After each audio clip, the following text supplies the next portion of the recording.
امریکہ نے پاکستانی برآمدات پر 19% ٹیرف عائد کر دیا. بھارت پر 25% اور بنگلہ دیش پر 20% ٹیرف عائد کیا گیا. کینیڈا پر پہلے سے عائد 25% ٹیرف کو بڑھا کر 35% کر دیا گیا. صدر ڈونلڈ ٹرمپ نے ٹیرف سے متعلق ایگزیکٹو آرڈر جاری کر دیا. کہا ٹیرف تجارتی مذاکرات، باہمی مشاورت، سفارشات اور معلومات کی بنیاد پر لگایا.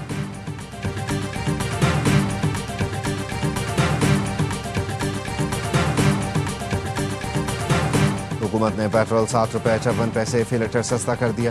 1 لیٹر پیٹرول 264 روپے 61 پیسے کا ہو گیا. ڈیزل 1 روپے 48 پیسے مہنگا ہو گیا. نئی قیمت 285 روپے 83 پیسے مقرر. نئی قیمتوں کا اطلاق ہو گیا. نوٹیفیکیشن جاری.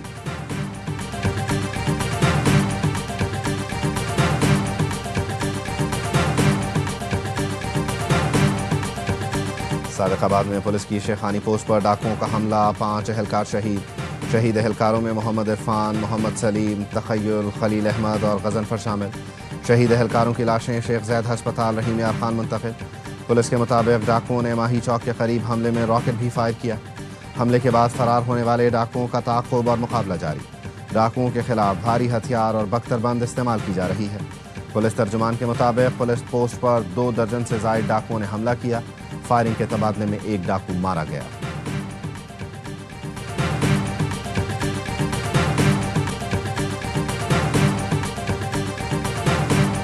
ملتان میں ساہو چوک پر خانیوال روڈ پر سبزیوں سے بھرا ٹرک کار پر الٹ گیا. 3 افراد جاں بحق افراد میں 2 خواتین اور 1 مرد شامل.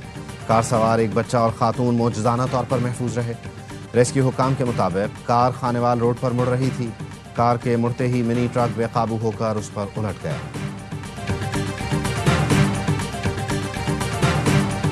فتنہ ہندوستان اور فتنہ خوارج کے مکمل خاتمے پر کام جاری ہے.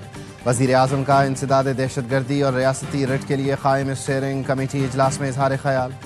اجلاس میں فیلڈ مارشل سید عاصم منیر، مشیر قومی سلامتی لیفٹیننٹ جنرل عاصم ملک، وفاقی وزراء کی شرکت. وزیر اعظم نے کہا زمینی آپریشن، قانون سازی اور بامانی عوامی رابطے کا بھرپور استعمال کیا جا رہا ہے.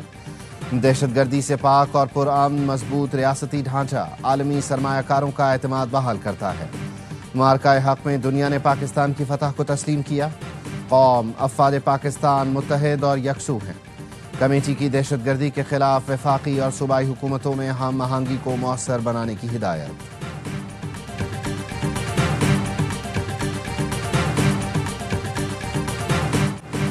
مئی مقدمات میں پی ٹی آئی کی مرکزی قیادت کو سزا. اے ٹی سی فیصل آباد نے اپوزیشن لیڈر قومی اسمبلی اور سینٹ کو 10 سال قید کی سزا سنا دی. عمر ایوب، شبلی فراز، حامد رضا، زرتاج گل کو 10 سال قید کی سزا. شیخ راشد شفیق کو بھی 10 سال. ایم پی اے جنید افضل شاہی کو 3 سال کی سزا. 3 مقدمات میں مجموعی طور پر 108 مجرموں کو سزا، 77 کو بری کر دیا گیا. انسداد دہشت گردی عدالت نے فواد چودھری، زین قریشی، خیال کاسترو، فیض اللہ کاموکا اور طیب ایڈوکیٹ کو بری کیا. جیل میں ہونے کے باعث بانی پی ٹی آئی اور شاہ محمود قریشی کا ٹرائل نہیں ہوا. رانا ثناء اللہ کے گھر پر حملے کے کیس کا فیصلہ بھی آنا باقی ہے.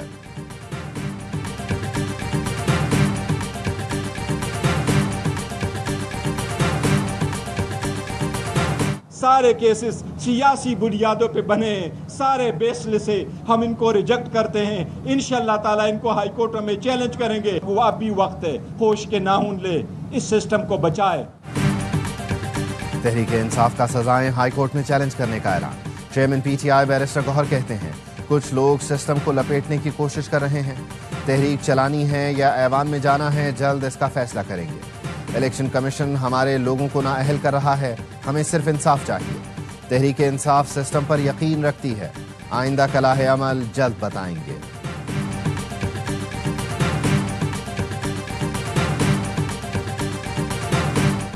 فیصل آباد کی عدالت کا فیصلہ انصاف کی جیت ہے. آئین و قانون کے مطابق 9 مئی کے مقدمات پر سزائیں دی گئی. وزیر اطلاعات عطا تارڑ کہتے ہیں فیئر ٹرائل میں تمام شواہد عدالت میں پیش کیے گئے. 9 مئی حملوں کا ماسٹر مائنڈ جیل میں موجود بانی پی ٹی آئی ہے. سازش کے تحت نظام کو نقصان پہنچانے کی کوشش کی گئی. آئندہ کوئی حساس تنصیبات سرکاری املاک کو نقصان پہنچانے کی کوشش نہیں کرے گا. نااہلی کا سلسلہ شروع ہو گیا. سب کے بیچ میں کھچر گوپا ہے. تحریک انصاف کے دریاتی سمیت میرے دوست کے گنڈا پور کے جو ابتدائی طور پہ اپنے آخری مراحل پہ جا چکا ہے، لیکن کیونکہ اس نے اپنی خدمات پیش کی ہے اور آگے ہی پیش کرنے کی باتیں کر رہا ہے تو بچت کے بھی چانسز بنا رہا ہے اپنے۔ پی ٹی آئی ارکان کی نااہلی کا سلسلہ شروع ہو گیا۔ علی امین گنڈاپور اپنے اختتامی مراحل میں آ چکا، خود کو بچانے کے لیے خدمات کی پیشکش کر رہا ہے۔ 5 اگست کی کال کے پیچھے بھی گھناؤنا منصوبہ ہے۔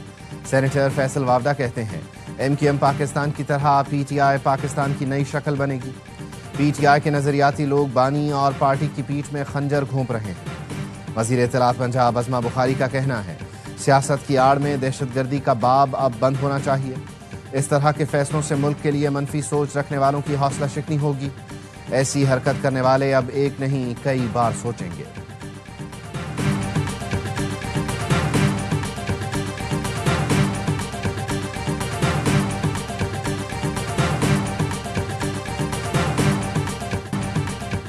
نو مئی افواج پاکستان نہیں پورے پاکستان کا مقدمہ ہے۔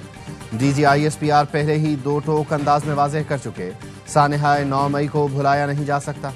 منصوبہ سازوں، سہولت کاروں اور شرپسندوں کو معاف بھی نہیں کیا جا سکتا۔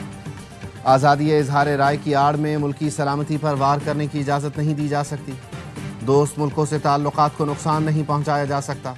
قانون واضح ہے، ریاست اور افواج پاکستان کے خلاف پروپیگنڈا کی اجازت نہیں دی جا سکتی۔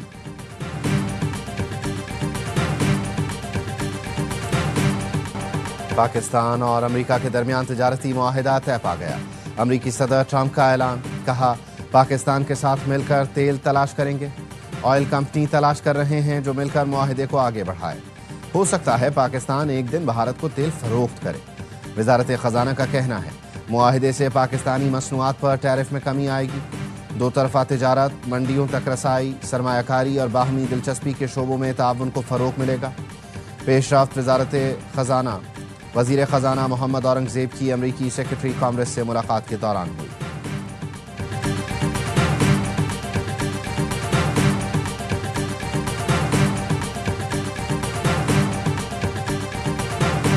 وزیر اعظم شہباز شریف کا تجارتی معاہدے پر امریکی صدر ڈونلڈ ٹرمپ سے اظہار تشکر۔ سوشل میڈیا پر اپنے پیغام میں لکھا، گزشتہ رات واشنگٹن میں دونوں ملکوں میں تجارتی معاہدہ کامیابی سے طے پایا۔ تاریخی تجارتی معاہدے کو حتمی شکل دینے میں امریکی صدر نے قائدانہ کردار ادا کیا۔ معاہدہ دونوں ممالک کے درمیان تعاون مزید بڑھائے گا۔ نائب وزیر اعظم اسحاق ڈار کا بھی پاک امریکہ تجارتی معاہدے کا خیر مقدم۔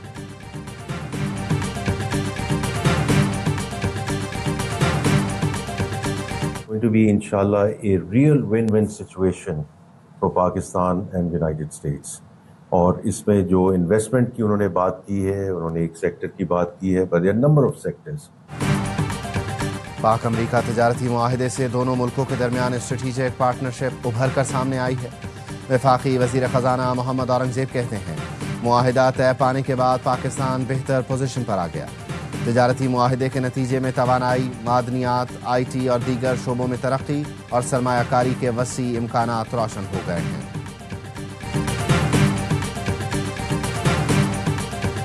کل سب دیکھیں گے کہ یہ واحد فلیگ جو دنیا میں جو 1 پیس ہے وہ کل گورنر ہاؤس سندھ کراچی کے اندر رہنمائی کریں گے، لہرائیں گے۔ کل گورنر ہاؤس سے جھنڈا لے لے، فری ملے گا، اپنی موٹر بائک پہ لگائے اور گھومے۔ 14 اگست کی تیاریاں آج سے شروع ہو رہی ہیں۔ گورنر ہاؤس میں پاکستان کے سب سے بڑے بغیر سلائی اور جوڑ والے قومی پرچم کی رونمائی ہوگی۔ گورنر سندھ کامران ٹسوری کہتے ہیں پرچم کی رونمائی کے بعد مارکہ حق جشن آزادی کی 14 روزہ تقریبات کا باقاعدہ آغاز ہوگا۔ شہری موٹر سائیکل کے لیے قومی پرچم مفت حاصل کر سکتے ہیں۔ تقریب سے خطاب میں گورنر نے مینگو فیسٹیول کو آزادی مینگو فیسٹیول کا نام دے دیا۔ کہا پڑوسی ملک کو بتا رہے ہیں آم ہم کھائیں گے اور گٹلیاں آپ کو دیں گے۔ گلگت بلتستان میں سیلاب کی تباہ کاریاں، 37 علاقے آفت زدہ قرار۔ ضلع دیامر میں سب سے زیادہ تباہی، 12 مقامات پر ایمرجنسی نافذ۔ ترجمان GB حکومت کا کہنا ہے سیلاب میں 22 گاڑیاں بہہ گئیں، 10 افراد جاں بحق، 10 سے 15 سیاح اب بھی لاپتہ ہیں۔ سیلاب سے گلگت بلتستان میں 20 ارب روپے کا نقصان ہوا۔ بحالی کے لیے 44 کروڑ روپے کے منصوبوں پر کام جاری ہے۔